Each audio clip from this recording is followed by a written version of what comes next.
Welcome back to another episode of the Casey Campbell Podcast. Casey Campbell with you, of course. Pleased to be joined by Clare head coach Steven Spranger. How are you? Doing pretty well, Casey. How are you? Doing good. Let's talk about that. The big win against Gladwin this week.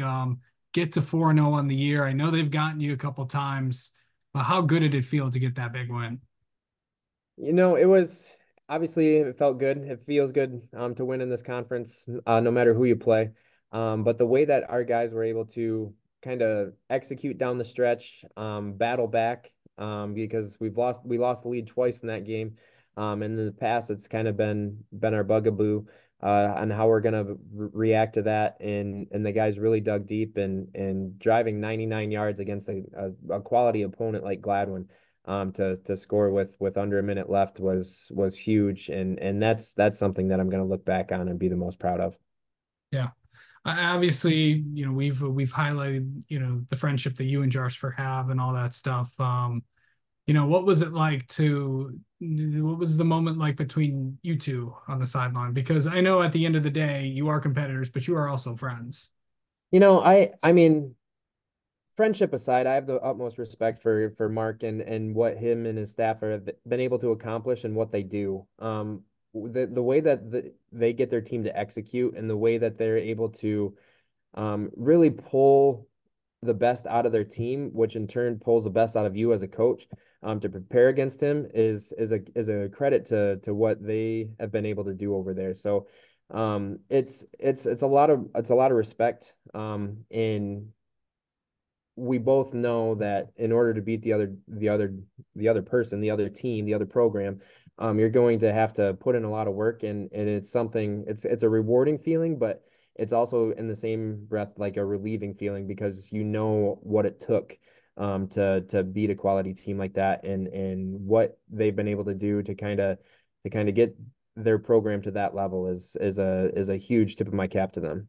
Yeah.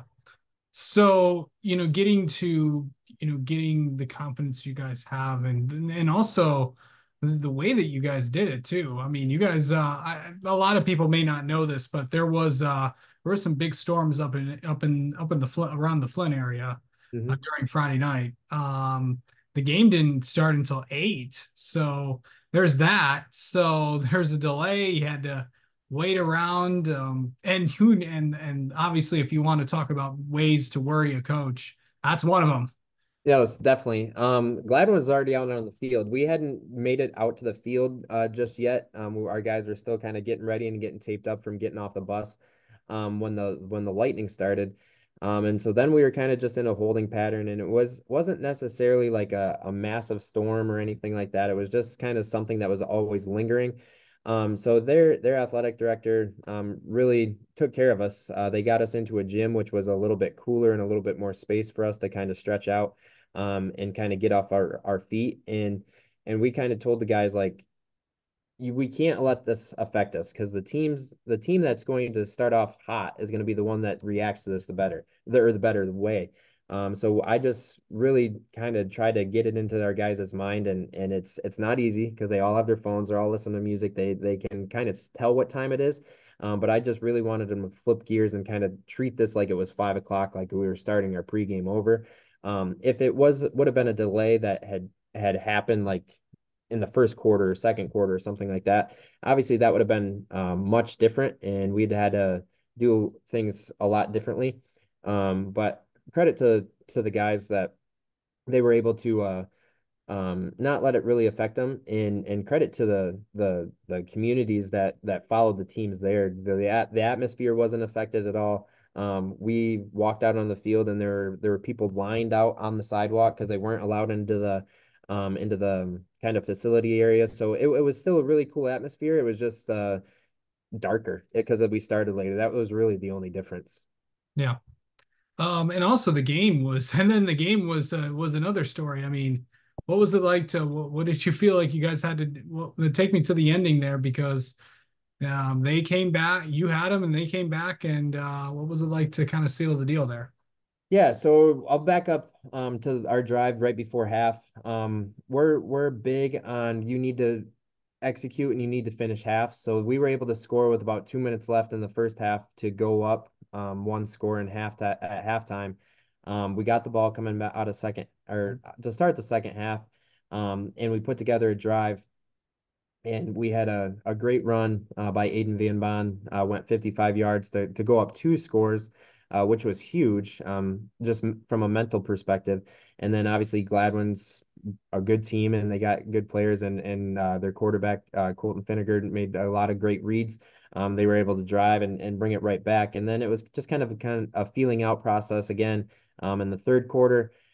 Fourth quarter, they were able to go ahead 21-20. And as a coach, you kind of always in the back of your mind, all right, they got all 3 of their extra points. We missed one. That's gonna be magnified. So we we fumbled with about 8 minutes left. Our guys were able to get a stop. And then of course their one of their athletes, Trace Corlew, was able to punt a ball and pinned us on the 1 yard line. So we take over with about 4 minutes left. Our backs are completely against the wall. We have 2 timeouts, but we know we have to drive 99 yards and we cannot afford to give them the ball back. Um, our quarterback, Jaden Arthur, made a couple good reads, got the ball out quick to our receiver, Jacob Halachek, got us off the end zone or the goal line, I should say. And then we were able to kind of put together a good drive. There was a big play from Jaden to Ryan Lauch, about a 25-yard catch to get us down to the 5. And then, of course, we have a penalty right after that. But then Aiden Van Baan with 53 seconds left was able to score. But the game's not over. They have athletes everywhere, so our defense had to respond and get a stop, and we were able to get a interception by Conan Weeks, the second of the night, to really seal it and then kneel it out. So it was a tremendous game. I've heard from a lot of people how much fun, how much enjoyment they got out of watching it. As a coach, it was stressful. But I mean, that's exactly what you want, and that's exactly what you expect out of those 2 teams. So really cool atmosphere. Happy for both communities, and obviously relieved to come out on top. Yeah.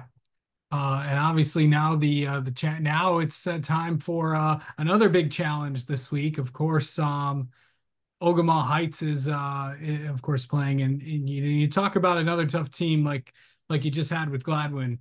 Now you get another one with Ogemaw Heights, and obviously this is a team that's been doing pretty well all season long, and going back to last season. I mean, they just have guys that can just run the football.